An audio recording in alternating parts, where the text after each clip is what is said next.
Hi guys! Welcome back to my channel. So, maulang araw sa inyong lahat.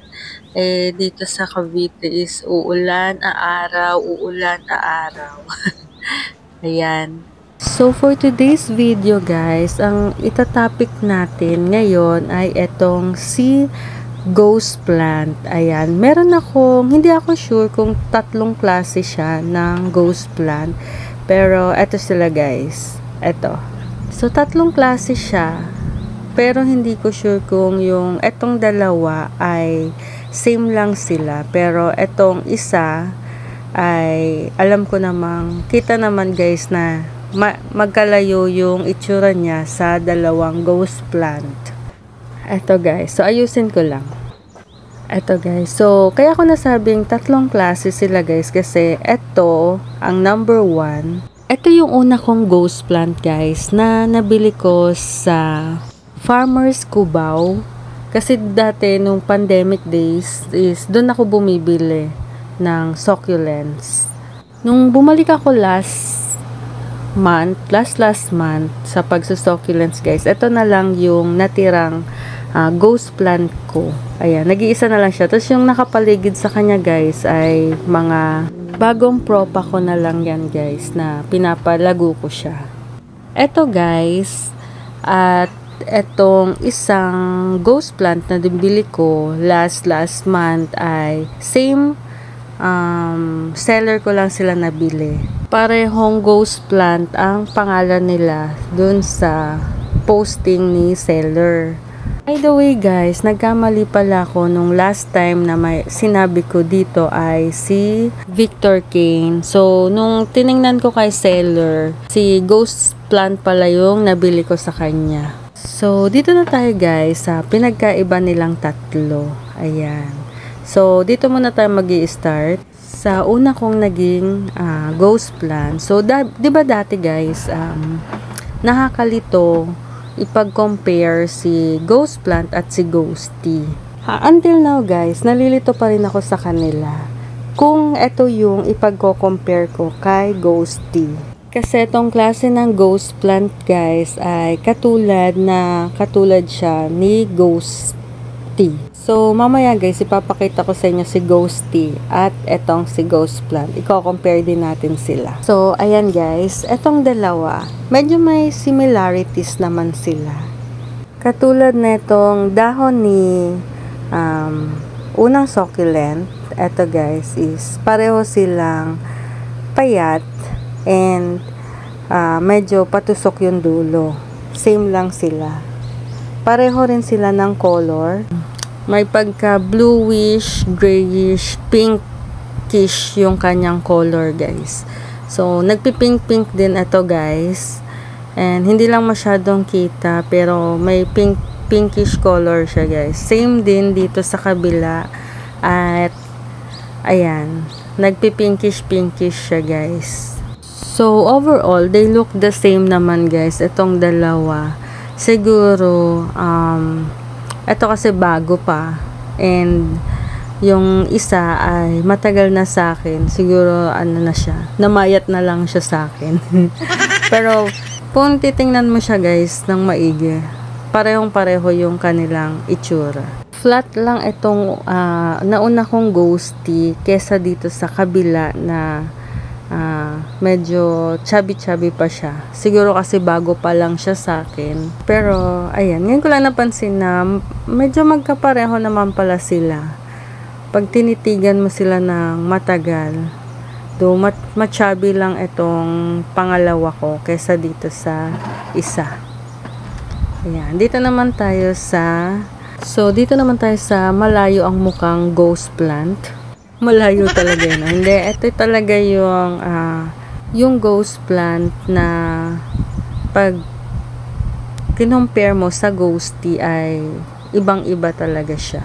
So, ayan, i-compare naman natin itong si pangatlong ghost plant sa pangalawang ghost plant. Di ko na siya i-compare dun sa una kasi same lang naman silang dalawa ng itsura. So, as you can see guys, itong pangatlong ghost plant natin ay malayo yung itsura niya sa ghost plant sa kabila. Etong ghost plant guys ng pangatlo ay ibang color niya. Ayan, may pagka dark pink or purplish yung color niya. Pag tinitigan mo siya guys, may pagka ganun yung color niya. Ayan. Tapos flat din yung kanyang dahon compare dito sa kabila na medyo chubby, pero same sila na pahaba yung tip. Pahaba and patusok yung kanyang tip.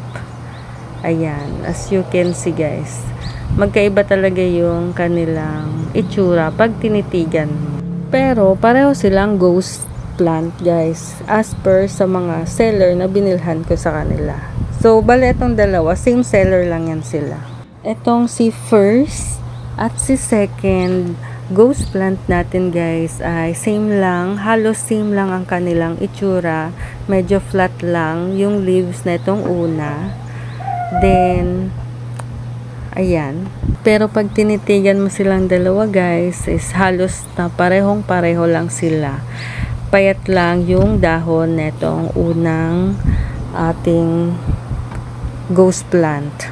Compare dito sa pangatlo nating ghost plant and pangalawa guys, malayong malayo yung itsura nila sa dahon, sa color, 'di ba? Malayo yung kanilang itsura pero same lang ang kanilang pangalan. Ito guys ay flatted. Ito naman ay medyo mataba yung kanyang dahon and purplish ang color, dark. Tapos ito naman guys ay may pagka pinkish no bluish yung kanyang color. Ayan. So pag tinitigan mo sila guys, hindi mo mapagkakamalang pareho lang yung kanilang pangalan. Siguro guys is magkaiba ang variety nila, pinanggalingan, ganon. Kaya siguro ganyan yung mga itsura nila. Yan. So ngayon i-compare natin silang tatlo kay Ghosty. And kung dati guys nalilito tayo kay Ghosty and Ghost Plant, so dito sa Ghosty ko guys ay mas malilito ka dito kay pangalawang Ghost Plant. So ito guys, kukunin ko lang si Ghosty.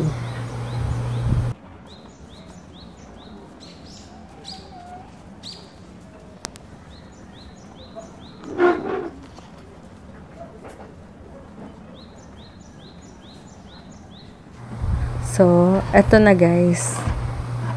Ayan, ito ang aking Ghosty. 'Di ba guys? Halos kapareho niya si Ghost Plant ko ng pangalawa. Ayan. So hindi sila nagkakalayo guys. Medyo chubby na itong Ghosty ko guys. Ayan, napaka lush na niyan. Dami niya ng bagong babies. Ayan. So i-compare na natin siya kay Ghost Plant.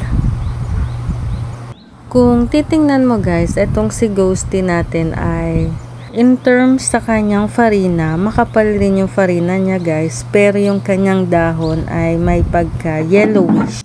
More on bluish yung kanyang color. Pero etong si Ghosty guys ay malapad compared kay Ghost Plant. Ayan. So nakikita nyo ba guys, malapad yung kanyang dahon. Compare dito kay unang Ghosty. Syempre, kita nyo naman payat yung Ghosty ko sa una. And, ayan, payat na matulis si Ghost Plant ko. Ito naman guys, chubby siya na nawala siyang kanto sa dulo. Ayan. So, palapad yung kanyang dahon compared kay Ghost Plant. So, dito tayo sa pangalawa guys. Ayan. Kay pangalawang Ghost Plant. Pag tinitigan mo sila guys, halos magkamukha na sila. So, ayan guys. Dito guys, pag i-compare mo sila, kung titingnan mo guys, yung color nila ay may pagka bluish si Ghosty and pinkish naman si Ghost Plant. Tapos yung kanilang dahon, mas wider si Ghosty compared kay Ghost Plant. Napahaba yung kanyang dahon. Ayan. So, nakikita nyo ba guys yung kanilang pinagkaiba? Kasi ako guys, minsan talaga nalilito ako sa kanila. Nakakalito yung kanilang itsura guys, to. Pag tinitigan mo. Pero, kung in reality talaga guys, magkaiba sila. Katulad ng dahon, ito, 'di ba guys? Yung kanto, ito wala kasi diretso siya. Compare dito kay Ghosty, ayan, meron siyang palapad siya. Palapad yung kanyang dahon. Ayan, 'di ba? Nakikita niyo ba guys? Parang pareho no, pero hindi talaga guys. Pag tiningnan mo siya, magkaiba. And ito talaga yung unang-unang Ghosty and Ghost Plant na pag tinitigan mo is halos magkapareho sila. Tapos itong nasa likod ni Ghost Plant ko guys, Ghosty to guys, nilagay ko lang siya sa likod. Sa likod ni Ghost Plant. Kasi ang sabi ni seller, siya si Ghost Plant. Pero kung titingnan mo silang dalawa, magkamukha sila guys. Kasi malapad, pareho silang palapad yung kanilang dahon. And same silang yellowish. Ito kasing isa, bago lang to guys. Itong nasa kanan. Kaya hindi pa okay yung kanyang farina. I mean, hindi pa buo. Bale, nilagay ko lang siya dyan guys kasi may space pa sa likod ni Ghost Plant. And sabi nga ni seller, siya si Ghost Plant. Pero as you can see, malayo siya kay Ghost Plant. So, dito naman tayo sa pangatlong Ghost Plant natin guys. Ito guys, di na kayo malilito sa kanilang dalawa. Kasi, malayong malayo yung kanilang itsura. Ayan, so nakikita nyo naman guys yung kanilang color. Magkalayo talaga. And, yung dahon nila guys ay makikita mo talagang ibang-iba sila. Flat yung Ghost Plant natin. While yung Ghosty natin ay chubby and wide. So, sa color pa lang guys, ayan, ito ay bluish ang Ghosty, while si Ghost Plant ay may pagka dark pink purplish ang kanyang color. Ayan. Kayo ba guys, hanggang ngayon nalilito pa rin ba kayo kay Ghosty and Ghost Plant? Pero guys, sa katagalan, kasi nanonood pa rin ako ng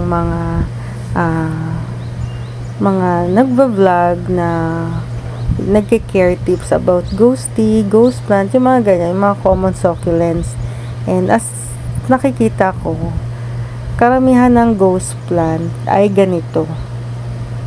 Ganito na siya. So, sabi nila, ito talaga yung totoong Ghost Plant. Pero meron din nagsasabi na maraming variety si Ghost Plant. Siguro ito yung pinaka-original.